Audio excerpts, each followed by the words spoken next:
आज हम शो की शुरुआत करेंगे बिग ब्रेकिंग के साथ, जो कि ठीक आ रही है अंतर्राष्ट्रीय बाजारों से।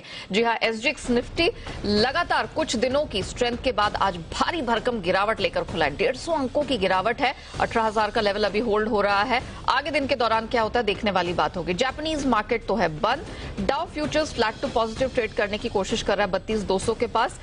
30-29 अंकों की स्ट्रेंथ वहां पर देखने को मिली है। नैस्डैक फ्यूचर्स की बात की जाए तो छोटे दायरे का ट्रेड यहां भी दिख रहा है। महज 23 अंकों की मजबूती यहां दिख रही है। बाकी एशियन मार्केट्स पर नजर डालें तो गिरावट के साथ 1-1% नीचे हुई है शुरुआत और पस्त हुआ है कमोडिटी बाजार, फिर चाहे वो बुलियन हो, एनर्जी या फिर एग्री स्पेस। क्या कुछ हुआ है बीते सत्र में अंतर्राष्ट्रीय बाजार में, क्यों आई है इतनी भारी गिरावट और महत्वपूर्ण ट्रिगर्स पर बात करने के लिए मेरे सहयोगी दीपांशु इस वक्त मेरे साथ स्टूडियो में जुड़ चुके हैं। दीप, मॉर्निंग। क्या हुआ? किया तो वही फेड ने जिसका हम एक्सपेक्टेशन लगा रहे थे 5%।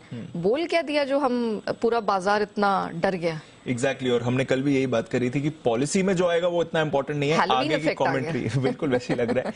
आगे की कमेंट्री ज्यादा इंपॉर्टेंट रहेगी और उसी कमेंट्री पर बाजार रिएक्ट कर रहे हैं। तो इनिशियली आपने देखा कि बाजार खुश हुए पॉलिसी से, क्योंकि जो प्रेस रिलीज आया था वहां से संकेत मिले थे। जो फेड पिवट की हम बात कर रहे थे कि आगे जाकर रेट हाइक्स की पेस कम हो सकती है, रेट पॉज के संकेत दे सकते हैं, वो स्टेटमेंट में ऐसा लग रहा था कि शायद हो सकता है। तो इनिशियली डाउ में एक अच्छा उछाल आया और उसके बाद हमने भारी गिरावट देखी, क्योंकि पावेल साहब की जो प्रेस कॉन्फ्रेंस भी, वहां पर जो उन्होंने आगे का आउटलुक दिया वो इतना सपोर्टिव नहीं था। खैर, just for sake of it 0.1% से दरें बढ़ाई हैं एज एक्सपेक्टेड। यूएस में रेंज अब 3.75% से बढ़कर 4% की रेंज हो चुकी है। 2008 के बाद की हाईएस्ट इंटरेस्ट रेट्स हैं। तो 2008 की फाइनेंशियल क्राइसिस के पहले के जो रेट्स थे वो अब आपकी स्क्रीन पर आ चुके हैं यूएस में। तो इकोनॉमी की हालत तो ठीक ठाक है, बट आगे और दरें बढ़ाने के संकेत दिए हैं। 2% इन्फ्लेशन का कमिटमेंट बरकरार रखा है कि जब तक 2% पर नहीं आएगा तब तक फेड टाइटनिंग साइकिल में रहेगा।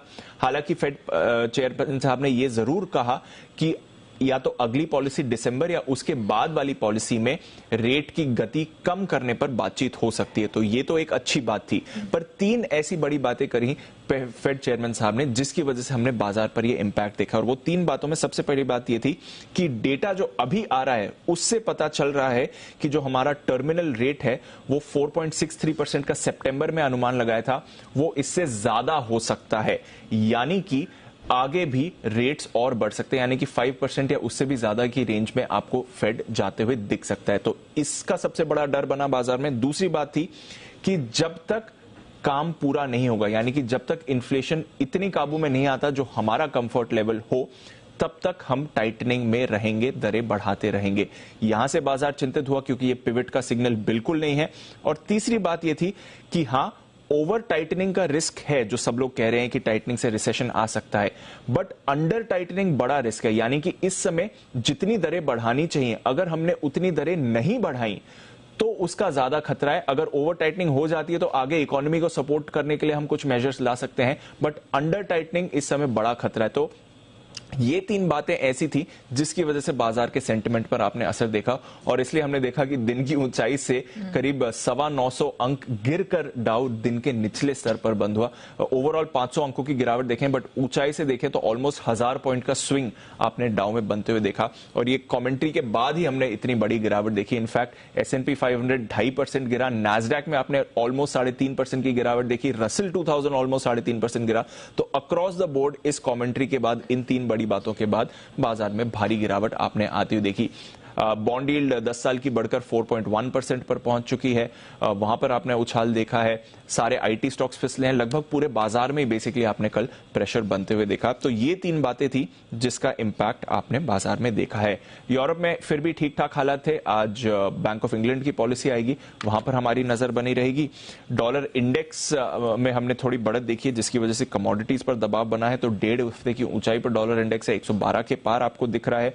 सोना 1 से 1.5% फिसला है। चांदी पर दबाव आया है। कच्चा तेल थोड़ा ऊपर गया, बट अभी 95 के आसपास ही है, कल भी इधर ही था, तो हमारे लिए उतना बड़ा फैक्टर ये नहीं है। बेस मेटल्स में आपने बड़ी खरीदारी देखी, बड़ा उछाल देखा था, पर अब देखना पड़ेगा कि मजबूत डॉलर से क्या ये गेन्स रिवर्स होते हैं नहीं। और एग्री कमोडिटीज पर रखिएगा नजर, क्योंकि रशिया वापस जो ग्रेन एक्सपोर्ट डील थी उसको फॉलो करने लगा है। तो एटलीस्ट वो जो एक नियर टर्म खतरा बना था वो निकल गया बाजार के लिए। बट हाँ, फेड की कमेंट्री, उसी का इंपैक्ट आप स्क्रीन पर देख रहे हैं। ओके, चलिए दीप, बहुत शुक्रिया आपका वो पूरी डिटेल्स रखने के लिए।